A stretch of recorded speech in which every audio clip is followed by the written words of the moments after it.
What's going on, everybody? Welcome to episode 2 of the Millan Talk. And before I get into the story of how I was fired and replaced on my first day as a lead professional actor on a major network series, which I'll say what it was at the end of this episode. So today, on the way over here, I was talking to Ace, and one of the craziest stories happened. This has only happened to me one other time. When I was much younger, I was at a festival. But so today I went running. Got my running. I got out of work. Went to go run at the boardwalk at the beach, which is usually where I go.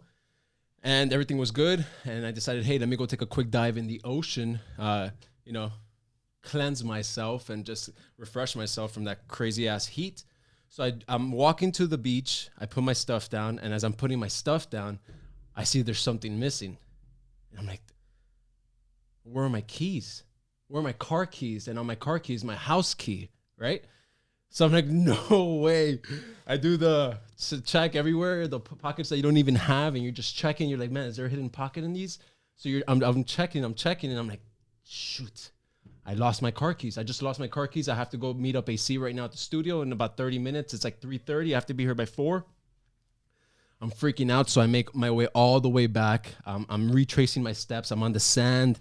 I'm moving things. I'm like, shoot, I lost my car keys. I tell everybody, have you found any keys? Have you found any keys? Damn, you lost your keys. That sucks. I'm like, yeah, I know, bro. So, let me know if you find them.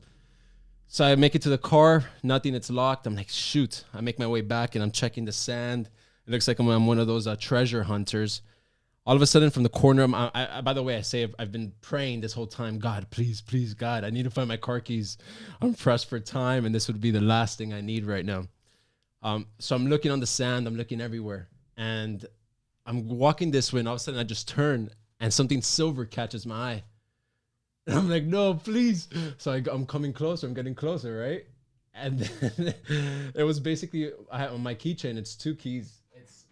Just my one key and my house key, right? So it's just this. This thing was already half dug. Ace, it was half dug into the sand. And I pick it up and I tell security, I found my keys. He's like, yeah. So that was crazy. And I was telling AC right now, the only other time that happened to me, we talked about it, was at the festival. Yeah. So real quick, a quick story before I get into this. Ultra Music Festival, we're like, 18, 19, around that age. Rabbit in the Moon is playing in one of this. It's already towards the end of the night. Rabbit in the Moon is playing. I was always the designated driver, of course, right? so Rabbit in the Moon is playing. It's a big festival. There's music everywhere. It's thousands of people. Something we won't see for a while. But so I'm there. All of a sudden, I obviously, we're all feeling really good. It's the end of the night, etc. So I'm checking my pockets and I'm like, shoot, I don't have the car keys, and they weren't even my car keys. So I tell Andrew, who was with me, or at George. Do you remember? It was both of them. So I go into their ear because I'm like, hey, I just lost AC's key. I need you to not freak out. Just calm down. Help me find the key so the rest of the night is not messed up. He's like, what do you mean? So we start going around into these little groups, and we're like, hey, we're looking for keys. We're looking for keys. We're looking for keys. Thousands of people. It's an ocean of people. It's almost impossible to find anything. All of a sudden, we're sitting down. Somebody goes, I found some keys. The entire hill starts clapping. Yeah, he found this key. I go running down with Andrew or George to the hill to AC. I'm like, AC, you have no idea what happened, bro. I lost your car key, but I just found it. And he's like, what do you mean? So that was 2 times that's happened to me already. I don't know if that's happened to you guys, lost your car keys or whatever, but I don't know what it is, but sometimes you just forget. So that was for that. That was funny. Almost the whole weekend was ruined. All right, guys. So here we go. Hope you enjoyed that story. All right. So how I got fired and replaced on my first day as a professional lead actor. So let me start with, I had just spent the entire day on set. My first day, I had graduated about a year ago, and I was excited. This was an opportunity of a lifetime. It wasn't even meant. It was meant to happen, but I'll explain how it got into this. So I'm home. I get home. I'm depressed. I'm sad. I'm crushed. I'm all of those things. I'm in my early 20s. And I basically felt like my life was over. So I come home, and I'm waiting to get a call from my manager, a call that I don't even want to pick up. So I'm basically crushed, depression, and honestly have no idea what I'm gonna do, because this was the opportunity of a lifetime that I might have just blown. It might have just been gone, gone, gone. So my phone rings. I answer, and it's my manager. My manager says, my manager goes, "Hey, Chris, I don't have the best news for you." This is in Spanish. His name is Juan Carlos. Great, great guy. One of my good friends, Juan Carlos, over at Sensory Entertainment. So he tells me, "Hey, Chris, I don't have good news. The executives are thinking of letting you go. They're going to replace you. And I'm sorry, but they said this is not going to work." When I heard those words, I was like, basically everything sunk. That was one of the worst moments, worst moments in my life. So let me rewind a little bit. I'll rewind, and I'll make this as best as I can without taking so long. So I graduated from the New York Conservatory for Dramatic Arts. I come back to Miami. I'm hungry. I'm the hungry kid from New York. Oh man, I just studied. I got my degree. I've been living my dream, etc. I come back to Miami because we had our first child, Milena. And I come back to Miami, and I give myself a year to book something. I go to castings. No, rejection, no, callback, maybe, no. You know the story for a lot of you actors out there. So that's going on for about a year. And I call a family meeting, and I say, "Hey guys, look, I'm not happy here. I need to go back to New York and finish what I started." You get me? So they obviously, some people were upset, some people were sad, some people understood, etc. But I had to do what was best for me. And I was doing it as a temporary sacrifice for the long run. So it's getting closer to the end of the year. I'm getting ready. I'm reaching out to friends to move back to New York, etc. I'm at the fair with my mom and Milena. And I remember I get a call from my manager, Juan Carlos, and he says, "Hey, are you standing up or sitting down?" I'm like, "I'm sitting down." He's like, "All right, well, I have some news for you. Remember that casting you did about, I don't know, like 5 months ago for that small, it was one scene, a few lines." I'm like, yeah, I remember. It was for like that hospital rehab center of a doctor. He's like, yeah, that one. Well, you got the job. I'm like, what? That's amazing. This was my first, I had been on previous sets as an extra. I had gone to school, and I had done the 15 hours as an extra for like a year, for like 2 years, 3 years when I first started off, but I had never been as a actor with the lines, So, for that up and coming actor, you're like, yes, this is my moment. So then he says, "But that's not it. Are you ready to cut your hair? Because they just gave you the character of one of the lead actors, who is the boyfriend, the love of the main lady's life." I'm like, "You're kidding me." He's like, no. I'm like honestly, like, "Are you serious?" And he's like, yes, you got the job. They just want to sign the contract. You got to cut your hair, and it's yours. Boom. It's one of the main roles. He's loved by everybody. So I had gone into audition for this one scene, one doctor thing. I ended up coming out with a main protagonist role, which basically it started the snowball effect, the avalanche effect in my career. So fast forward a little bit. I quit my day job. I'm driving Uber. I'm making whatever I can. The contract is just a few months away. They had been recording already. So I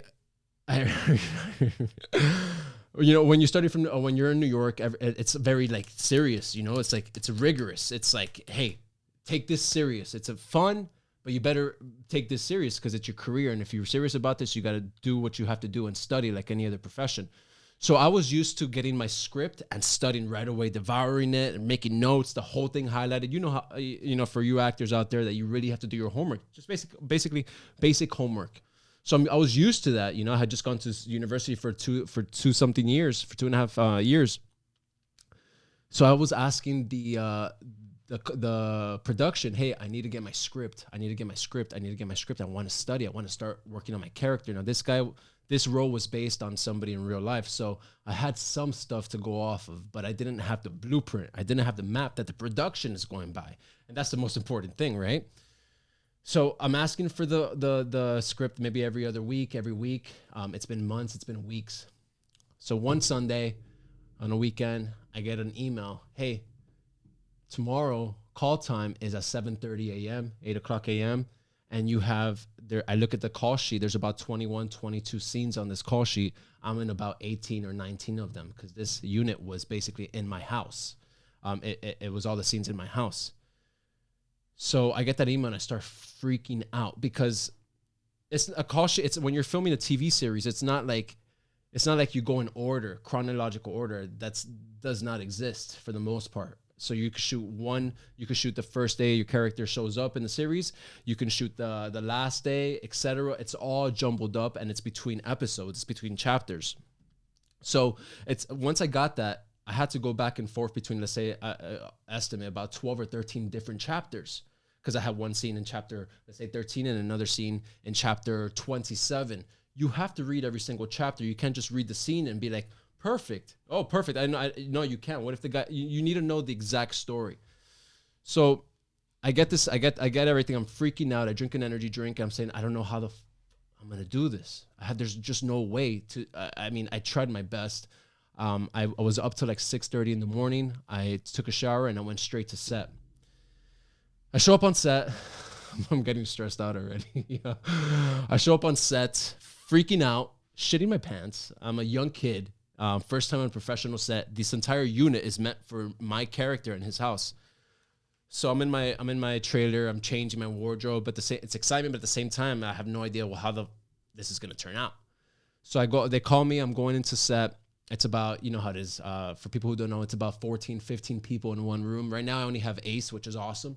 But usually you have about 14, estimate about 12 people in a single room, you know, for the most part, always around you, doing a little bit of everything. So I'm coming in there into this machine that was already filming months prior, and here comes my character. So I had some scenes where I'm like on a table with my mom, and I would start in Spanish. I'd be like, sí, mami, la cosa es que yo también la amo. Like, I love her. And then my first line, and that's all I was ever able to do. Just release that first line, and I would freeze because I was so nervous. I basically froze like a deer in the headlights. You know, it's like every actor's worst nightmare. You're freezing in front of people. Everybody's doing you feel the air, the energy. Everybody wants to go home. So, but to make a long story short, I was not able to do any of the scenes. They were telling me, hey, do it in English. Can you do it in English? Can you do it in Spanish? They said, go back to your trailer, study the lines more. They put 2 acting coaches in there with me. I'm freaking out. I'm basically stalling this entire production.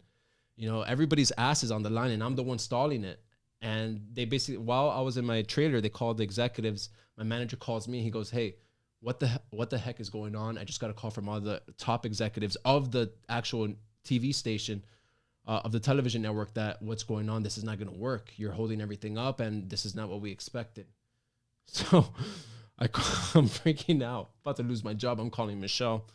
I'm like, hey, I'm going to leave. I don't know what to do. I'm freaking out. I don't know what to do. She's like, no, stay. You have to just stay there and try to work it out. So I painstakingly work out the scenes in English and Spanish. I go home. I go home, like I was saying, and here we are to the beginning of the story how I started. I get that call. He tells me, hey, they're going to let you go. That's it. They're going to replace you. I was like, what do you mean? It's not my fault. It's not my fault. You know how they always say, take responsibility for everything that happens to you? This is one of the moments, and I was talking to my friends about this, that usually you always have to take responsibility for what happens to you. But this was one of those moments that I was like, this is an exception to the rule. This is an exception. There's no way. There's absolutely no way this is my fault. I just got the call sheet the night before. I've been asking for it for months, weeks. Obviously, I'm not blaming them, but it was somebody slipped. Something fell through the cracks, which happens all the time. And I'm the one that's going to get burnt for it. And this is not fair. So I told him, look, this is not going to happen. It's not my fault. I need time to work on my character. This is the way I work. I've been asking for it. I have all the email traces asking for it. Tell them that it's not my fault of what's going on. I have the email to back it up, and tell them to give me that one more chance. Because they were talking about replacing me already. My manager says they're going to let you go and they're going to replace you. I had my daughter. I think my son had just been born. I had quit my job. This was my lifelong dream, to be on a professional set. Low battery, and my world was coming down. So I tell him, go back and tell them. He hangs up. He says, I'll let you know. So I'm there freaking out. I'm on Michelle's lap. I don't know what to do. I'm a young kid, man. This is like your dream. This is like your dream come true. It's like that shot when you get as an athlete, they recruit you, and you get that starting gig, and either you suck or you don't. This was it for me. So I get a call later that night, and he says, "Hey, they're gonna give you one more shot." I was able to convince them that it's not your fault, and they're gonna give you one more shot. But they told me to tell you, "Hey, they're gonna have their eyes on you." I was like, perfect. Let them have all their eyes on me. I'll take it because I know how I can work, right? Because you have confidence in yourself. So I was like, okay, perfect. So I got the call sheet that right away because they already know what happened. So I got the call sheet, I studied it. I show up the next day. I blew them all out of the water. I was proud of my work because when you're able to prepare, when you're able to actually, when you have love for something, you're able to prepare. When you have a game the next day and you've been going through those drills, those shots, the routes, the everything, the game plan, you feel much more comfortable. You're prepared. You're memorized. So I show up on set, and like I said, I blew them out of the water. The director, Nico Di Blasi, was shout out to him. We just filmed a series called Seis Pies de Distancia, how was the translation? 6 feet apart? 6 feet apart. It's on gcflix.com. Go check that out. It's free, completely free. So I just filmed that with him, and I felt great about that. So the message, that was one of the turning points in my life.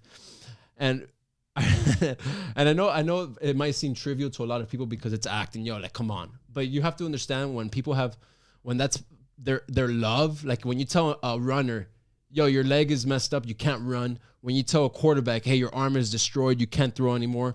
When you tell any type of person, when you're a dancer, anything, you can't do that anymore. Now that is devastating. And that's the way I felt after people telling me we're going to replace you. So that was a huge turning point in my life, and it was a lesson, and it was meant to be, because after that day, I had all the executives on me, watching me no matter what, and I was able to do the best of my job, and that was a great lesson for me, and I thank whoever did that for me, that mistake, because it ended up turning out to be the best highlight of my life, and it worked out to my favor. Next, I finished that series, and they hired me for the next series without even casting, and the director who was there the first day I messed up, I still continue to work with him, Nico Di Blasi. So that's just an awesome lesson that I think that shows, you never really know what's going to happen, but you do have to, you can't throw in the towel. And thank God I had some confidence in myself, and I knew that with the right preparation, I'd be able to rock it.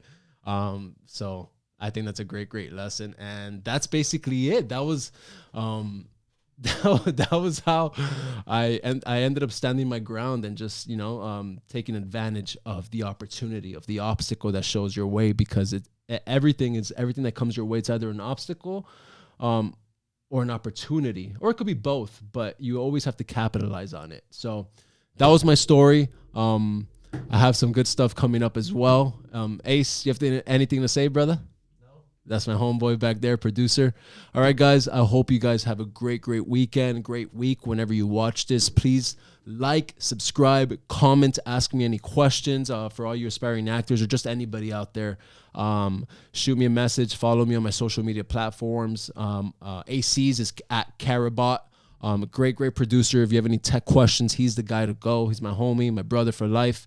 And all my Instagram, my Facebook is under at Christopher Millans with an S at the end. Christopher Millan was taken, so I had to improvise. I don't know why S, but it's all good. All right, guys. Much love as always. Keep fucking rocking, and everything seize the opportunity. Peace out, guys.